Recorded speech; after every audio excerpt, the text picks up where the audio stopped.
Level 1. The application. The posting went up on a Tuesday, and you saw it 40 minutes later. That felt like luck. You were refreshing the page for the third time that morning, the way you've refreshed it every morning for 11 weeks, and there it was. The actual job. Not a version of it. The one you've been doing for 6 years, at a company 40 minutes from your apartment, paying about what you were making before. You read it 4 times. You match every line. Not most of them. Every one.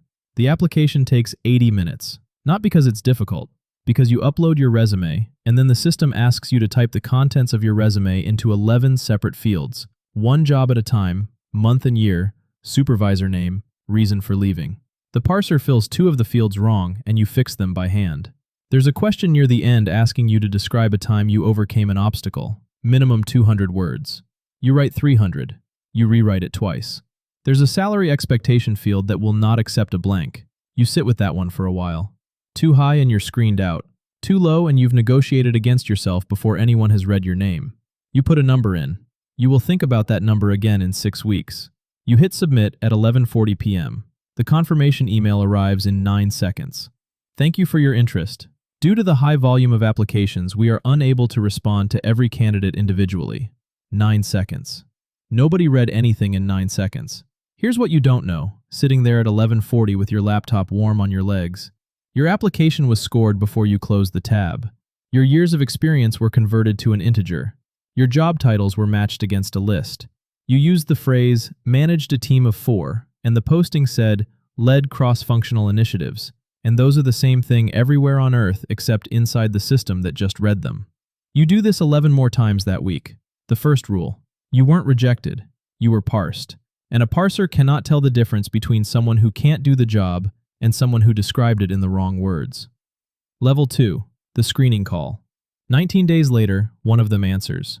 You see the email at 7:15 in the morning, and you read it standing up in the kitchen, and something in your chest does a thing it hasn't done in 3 months. A recruiter named Danielle would like to schedule a 15-minute introductory call. You prepare for 4 hours for a 15-minute call. You reread the posting. You write down 3 questions to ask.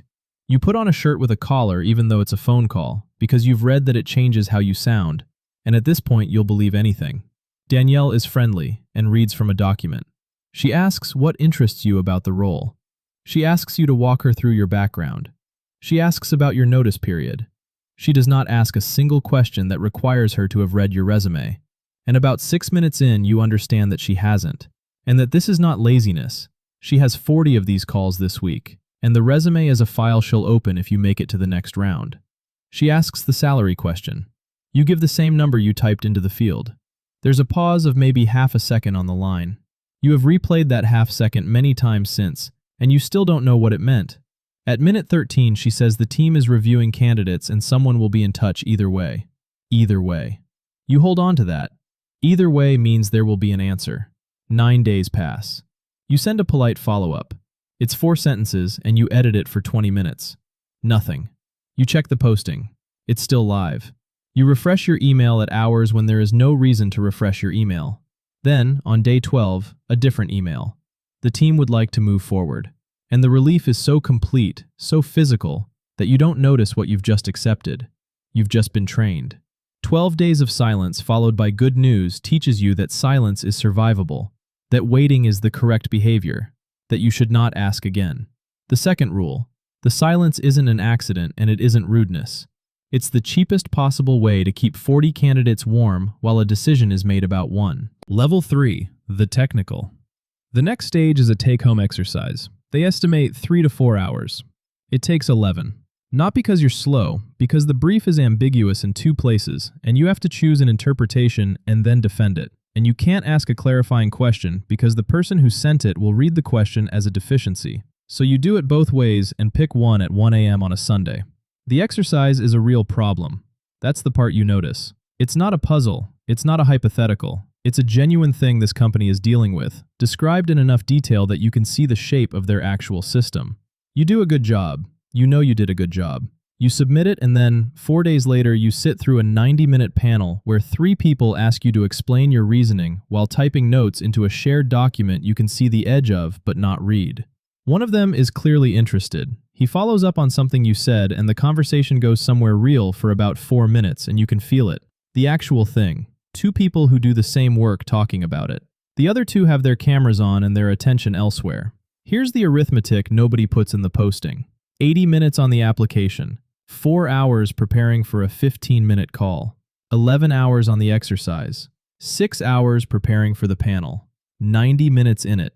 23 hours. Unpaid. You've now worked most of a week for this company.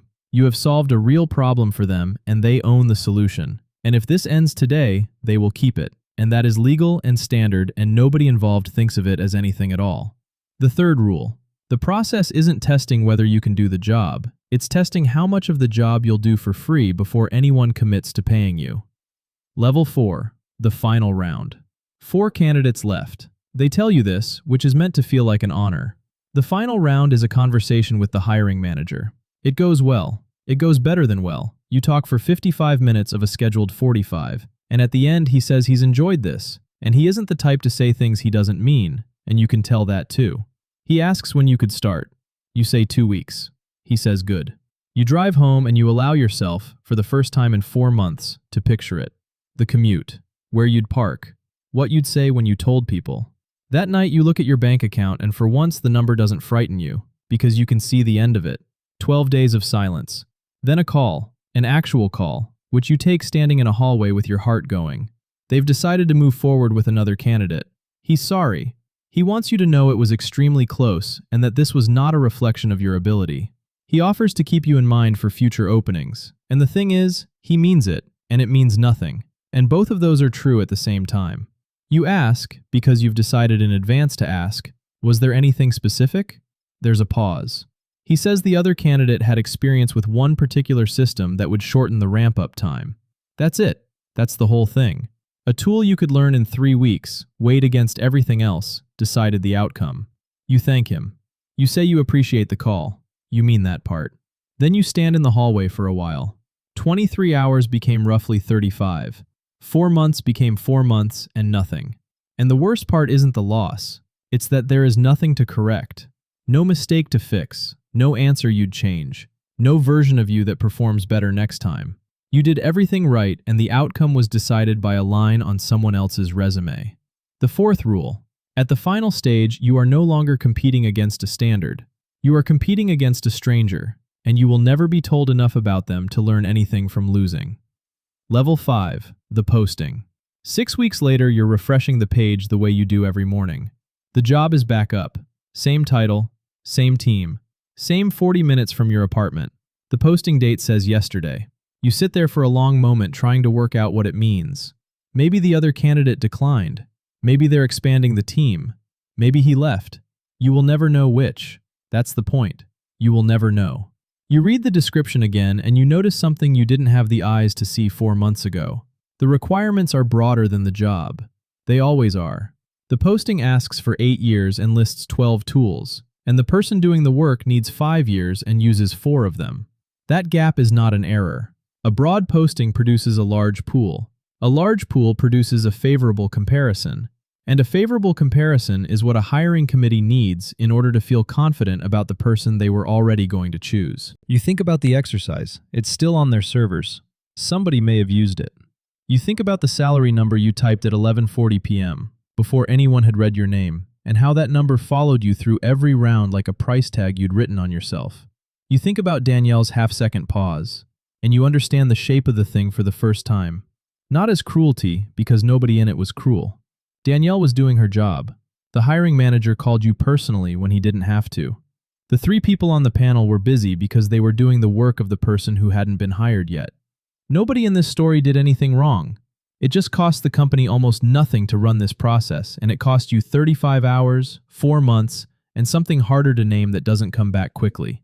The 5th rule. A hiring process is not a competition you enter. It's a filter someone else operates, and the filter is free to run for as long as it likes, because you are the one paying to stand inside it. The posting went up on a Tuesday and you saw it 40 minutes later. That feels like luck. You read it 4 times. You match every line. Not most of them. Everyone.